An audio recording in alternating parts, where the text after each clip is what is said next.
Hello friends, welcome to magic of cooking. आज मेरे साथ है she so beautiful beautiful lady. Her name is Kiran Wangankar. नमस्ते। आज मी तुम्हाला गणपतीच्या 21 भाज्यांच्या नैवेद्याची भाजीची रेसिपी सांगणार आहे। आणि ही भाजी गेले 40 वर्ष तरी मी खात आले। माझ्या आईच्या पासून ही भाजी आम्ही करत आलेलो आणि सध्या माझ्याकडे गणपती असतात त्यामुळे मी सुद्धा हीच भाजी करते। आणि या भाजीचं वैशिष्ट्य म्हणजे असं की याच्यामध्ये कमीत कमी 21 भाज्या असतात। अधिक जास्त भाज्या घेतल्या तर चालतात, पण मिनिमम तरी 21 भाज्या असायला पाहिजे। म्हणूनच याचं नाव आहे की नैवेद्याची 21 भाजी। आपण रोजच्या खातो त्या सगळ्याच भाज्या आहेत, तसं याच्यामध्ये निषिद्ध असं काही नाहीये। फक्त फार कडू कारले वगैरे आपण जास्त घेत नाही एखाद्याच नावाला। नेहमीच्या म्हणजे आपला भेंडी, गवार, फ्लावर, कोबी, मटर, फ्रेंच बीन्स, टमाटो, सुरण, अरवी, या सगळ्या भाज्या आपण घेतो आहोत। सगळ्या थोड्या थोड्या घ्यायच्या 21 आणि त्या सगळ्या मिक्स करून याची एक खदखद जसं करतात तसं ही भाजी आपण करणार आहोत। तर पालेभाज्या पण टाकतो का? मी फक्त याच्यामध्ये मेथीचे पानं टाकते, बाकी पालेभाजी म्हणजे शेपू, पालक वगैरे अशा पालेभाज्या नाही, फक्त पालेभाजीमध्ये आपण मेथी टाकतो।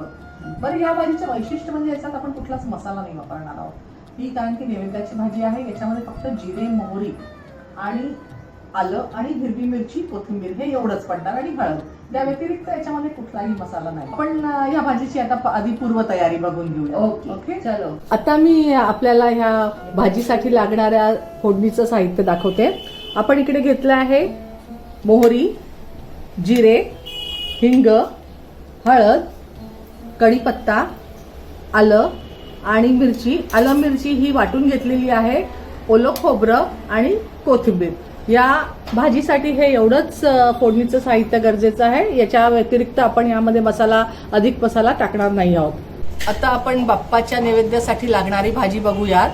प्रथम ही आहे सिमला मिरची, हे आहेत टोमॅटो, हे आहेत करटुले, ही इथे भेंडी आहे, ही वालपापडी आहे सोललेली, तोंडली आहेत, फ्रेंच बीन आहे इकडे, हे वांगी आहेत, मटार निवडलेला आहे, हा भोपळा आहे, इकडे अळूची पानं आहेत, ही कोबी आहे, हा लाल भोपळा आहे, हे गिलके आहेत, इथे गाजर आहे आपल्याकडे, अरवी आहे, परवर आहेत, हे छोटे बटाटे आहेत।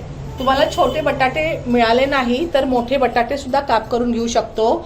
या शेवग्याच्या शेंगा आहेत, कारले आहेत, फ्लावरचे तुरे केलेली आहेत, मेथी सोलून निवडून घेतलेली आहे, ही गवार आहे, ही शिराळी आहे, हा सुरणाचा कंद आहे आणि ही पडवळची भाजी आहे। या सगळ्या भाज्या आपल्याला लागणार आहेत। याहीपेक्षा अधिक भाज्या असल्यास चालू शकतात। आता आपण या भाज्या एक एक करून सगळ्या चिरून घेणार आहोत आणि यातल्या काही भाज्या आपण तळून घेणार आहोत। तर तळण्यासाठी ज्या भाज्या आहेत त्या मी तुम्हाला दाखवते। इथे कढईत मी इथे तेल तापत ठेवलेलं आहे आणि या तेलामध्ये आपण सुरण, अरवी, भेंडी, बटाटे, मेथी, कारले, वांगे, कंटुली आणि फ्लावर तळून घेणार आहोत। बटाटे आता गोल्डन झालेले आहेत, सोनेरी रंगावर आपण त्यांना तळून घेतलेलं आहे। इथे आपण बटाटे काढून घेतो आहोत। आपण पाहतात की हे बटाटे सुंदर असे सोनेरी रंगावर तळलेले आहेत आणि यानंतर आपण सुरण तळणार आहोत। अशाच रीतीने आपण एक एक भाज्या करून सर्व भाज्या तळून घेणार आहोत।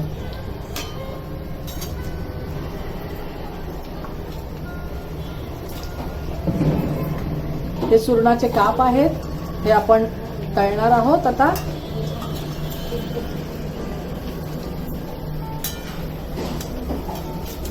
हे सुरण सुद्धा आपल्याला खरपूस असं तळून घ्यायचं आहे।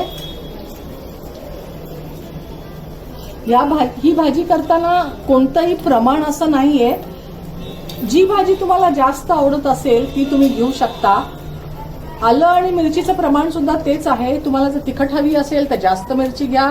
याचबरोबर आपण आता वांगी तळणार आहोत, फ्लावर तळणार आहोत, अरवी, भेंडी आणि मेथीची पानं। हे बघा छानसं असं ते सोनेरी रंगावर आलेलं आहे आणि आणि आता आपण हे सोरण काढून घेतो आहोत.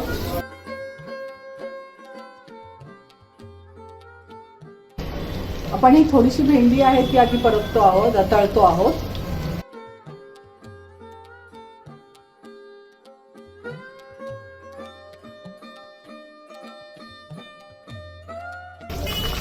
आता ही भेंडी तळून झालेली आहे छान कुरकुरीत. आता आपण ही काढूया भेंडी.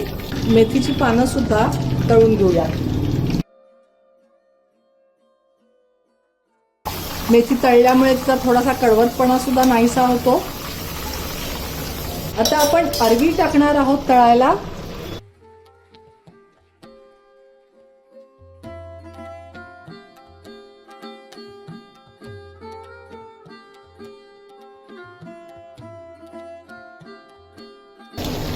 आता मी ही अरवी काढून घेते.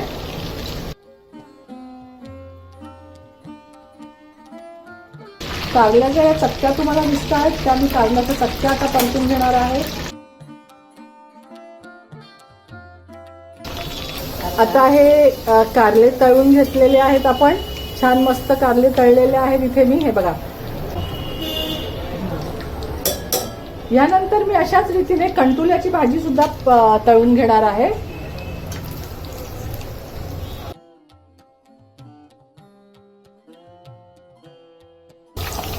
ही पण छानपैकी आपण तळलेली आहे. कंटुल्याला बिया असतात, त्याच्या बिया थोड्याशा तेलामध्ये पसरलेल्या आहेत, आपण पाहत आहात. मी आता तेलामध्ये वांगी सोडते.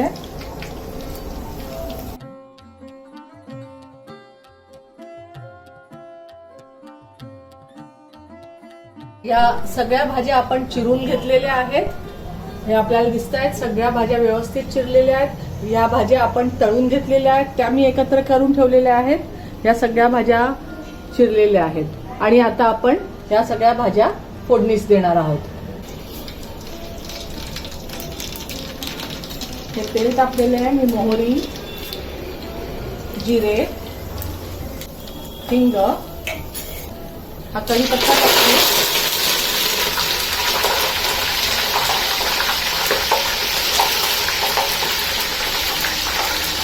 ही आल्याची पेस्ट टाकलेली आहे मी आता.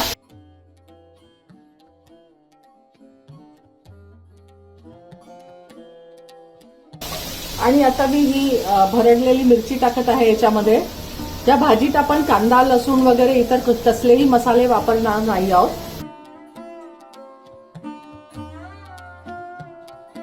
इथे मी हळद टाकलेली आहे फोडणी. थोडी कोथिंबीरही टाकणार आहे फोडणीतच. नंतर आपण थोडीशी वरतून टाकणार आहोत. आधी पण ही थोडीशी कोथिंबीर टाकणार आहोत आपण आधी. आता एक एक करून मी या सगळ्या भाज्या याच्यामध्ये टाकणार आहे. पहिले मी ह्या शेवग्याच्या शेंगा टाकते आहे आणि ह्या गवारीच्या शेंगा आहेत, फ्रेंच बीन आहेत, ते टाकलं आहे. हे तोंडले आहेत, ते टाकते मी.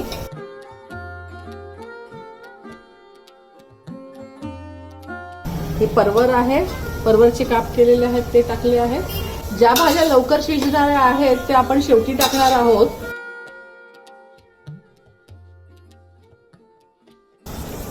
या वालीच्या शेंगा आहेत, मी याच्यामध्ये टाकलेल्या आहेत. आता हा लाल भोपळा आहे, तोही मी आता याच्यात टाकणार आहे.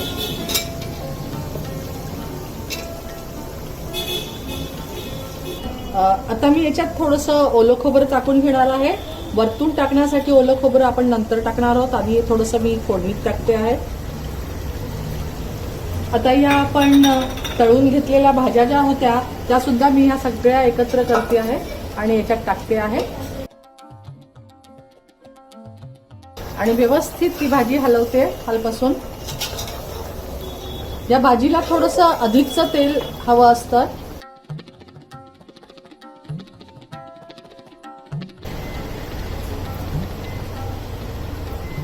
मीठ टाकलेलं आहे. आता आपण ह्या सगळ्या उरलेल्या भाज्या याच्यामध्ये टाकणार आहोत. इकडे माझ्याकडे हा भोपळा आहे, ही पडवळ आहे, हे दोडके आहेत. ही सगळी भाजी आपण एकत्र करणार आहोत.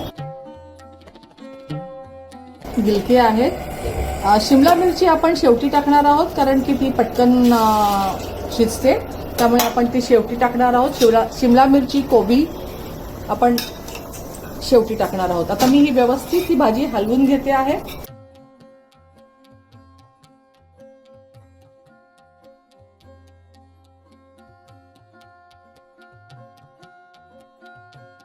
या भाजीत तसं पाणी टाकण्याची आवश्यकता नाही. भाजीला आता अंगचंच पाणी सुटणार आहे, म्हणजे भाजीला टमाट्यांचं आणि स्वतःचा इतर भाज्यांचंही पाणी सुटेल. थोडेसे गाजर आणि वाटाणा वाफवून घेतलेला आहे, तोही आपण आता याच्यामध्ये टाकतोय.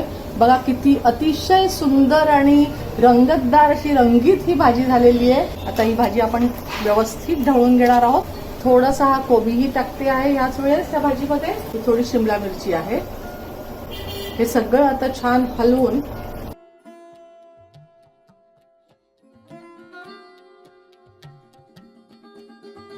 मस्त अशी रंगीत भाजी झालेली आहे. आणि ही भाजी आता आपण